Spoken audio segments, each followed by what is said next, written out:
मुझे अनेक अनुरोध प्राप्त हुए हैं कि मैं ज्योतिष पर भी कुछ चर्चा करूं, इसलिए आज की चर्चा ज्योतिष को समर्पित है। आज हम ज्योतिष के बारे में कुछ प्रारंभिक बिंदुओं पर अपनी जिज्ञासा करेंगे और आगे आने वाली चर्चाओं में हम ज्योतिष के कुछ गहरे विशद बिंदुओं पर अपना ध्यान केंद्रित करेंगे। आज हम देखेंगे कि ज्योतिष क्या है। मनुष्य स्वभाव से बहुत जिज्ञासु है। वह जानना चाहता है कि आज के जीवन में जो भी उसके पास सुख या दुख है, उसका क्या कारण है, किस आधार पर उसे वह प्राप्त हुआ है, और जो भी दुख या सुख उसके पास उपलब्ध है, क्या वह इसमें कुछ परिवर्तन कर सकता है, क्या इसमें परिवर्तन करके वह एक बेहतर भविष्य की ओर जा सकता है।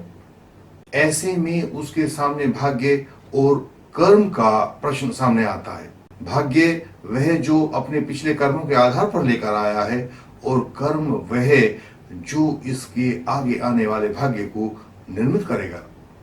मनुष्य के सामने प्रश्न रहता है कि उसके भाग्य और कर्म में से कौन बलवान है। क्या कर्म के द्वारा भाग्य की पुनर्रचना की जा सकती है? क्या जो भाग्य में बदा है उसे कर्म के द्वारा बदला जा सकता है? एक बार एक शिष्य ने गुरु से पूछा कि कर्म करने में हम कितने स्वतंत्र हैं और भाग्य से हम कहां तक बंधे हैं। गुरु ने कहा, तुम अपना एक पैर उठाओ। शिष्य ने अपना बायां पैर ऊपर उठा लिया। गुरु ने कहा, अब तुम अपना दूसरा पैर भी उठाओ। शिष्य के सामने मुश्किल आ गई, वह दूसरा पैर नहीं उठा सकता था। उसने कहा कि गुरुजी, दूसरा पैर तो नहीं उठाया जा सकेगा।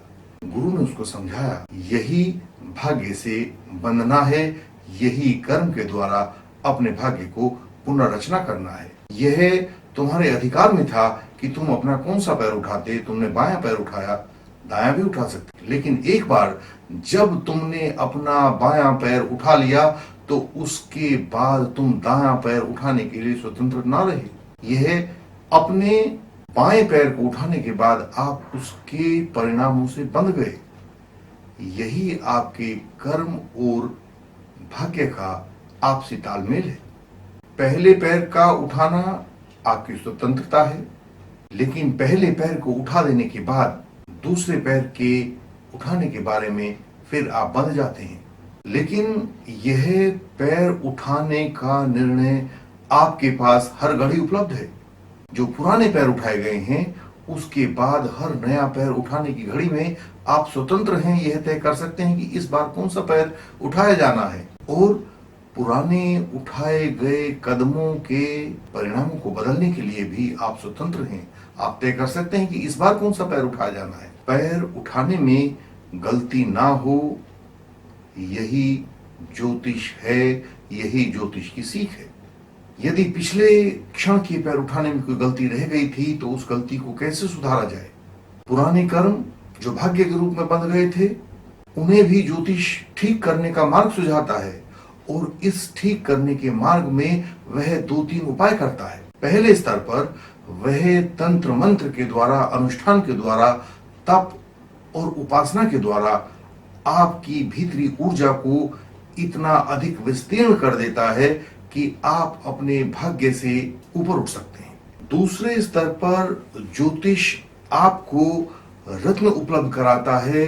रत्नों की सहायता से, ग्रहों की पोजीशन की सहायता से, आपकी आवश्यकता के अनुसार आपके परिवेश में जितनी भी ऊर्जाएं हैं, उन्हें आपके साथ तालमेल में उपलब्ध कराने का मार्ग सुझाता है।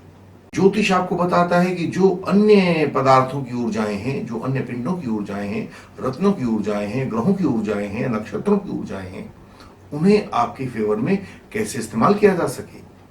और तीसरा स्तर, जो शायद सबसे अधिक महत्वपूर्ण है, तीसरे स्तर पर ज्योतिष आपको एक पॉजिटिविटी से भर देता है। यह आपको एक आत्मविश्वास से भर देता है, और आपके भीतर यह महसूस होने लगता है कि आप अपने कर्मों के आधार पर अपने पुराने भाग्य को बदल सकने की स्थिति में हैं। आप असहाय नहीं हैं। यह तीसरा उपाय बहुत अनमोल है। मरते हुए व्यक्ति में भी साहस भर जाता है। बुझते हुए दीपक में भी फिर लो पकड़ जाती है, रोशनी हो जाती है। ज्योतिष इस समस्त ब्रह्मांड को एक इकाई मानता है। ज्योतिष बताता है कि कैसे यह जीवन इस जगत को और यह जगत इस जीवन को प्रभावित करते हैं। जीव और जगत इस संसार में रहने वाली दो अनादि और अनंत सत्ताएं हैं। एक दूसरे के साथ साथ रहते रहते ये अपनी ऊर्जाओं से एक दूसरे को प्रभावित करती हैं। ज्योतिष का यह विज्ञान आपको बताता है कि इन ऊर्जाओं के सही तालमेल से आप अपने जीवन को कैसे अधिक सुखद बना सकते हैं, कैसे उसे अधिक संपन्न बना सकते हैं। और यह केवल कल्पना नहीं है। सूर्य और चंद्रमा की ग्रेविटेशनल ताकतें आपके समुद्र में हाई टाइड पैदा करती हैं, ऊंचा ज्वार पैदा करती हैं। जब पृथ्वी सूर्य के चारों तरफ एक परिक्रमा पूरी करती है तो वह परिक्रमा वृक्षों के तनों में अंकित हो जाती है। उनके भीतर एनुअल रिंग बनता है जिससे हम वृक्ष की उम्र की पहचान करते हैं। 11 साल में एक सोलर साइकिल पूरी होती है और जिन जिन वर्षों में ये सोलर साइकिल्स पूरी होती हैं, जब आप पृथ्वी के इतिहास का अध्ययन करेंगे तो आप पाएंगे कि उन वर्षों में अधिक क्रांतियां हुई, अधिक युद्ध हुए, अधिक रक्तपात हुआ। यदि सूर्य और चंद्रमा की ऊर्जाएं आपको पृथ्वी पर इतना प्रभावित करती हैं तो उन ऊर्जाओं को आपके पक्ष में इस्तेमाल करना आना चाहिए। कैसे उन ऊर्जाओं को आपके पक्ष में इस्तेमाल किया जाए, यही ज्योतिष विज्ञान हमें समझाता है। आपका चित्त आपके शरीर को प्रभावित करता है, आपका शरीर आपके चित्त को प्रभावित करता है, और जब जब इन दोनों के बीच का सामंजस्य बिगड़ता है तो मेडिकल विज्ञान उनका अध्ययन करता है, उनका उपाय सुझाता है। लेकिन जब यह एक व्यक्ति के शरीर के स्तर से ऊपर उठकर संपूर्ण ब्रह्मांड में विकार पैदा करता है तो जड़ और चेतन के बीच में जब जब विकार पैदा होगा, जब जब व्याधियां पैदा होंगी, तो ज्योतिष शास्त्र उनका अध्ययन करेगा। इस रूप में देखेंगे तो ज्योतिष शास्त्र आपके सकल ब्रह्मांड का मेडिकल विज्ञान है। जो जो व्याधियां, जो जो संकट आपके संसार के ऊपर आएंगे, उनका उपाय सुझाने का काम आपका ज्योतिष शास्त्र करेगा।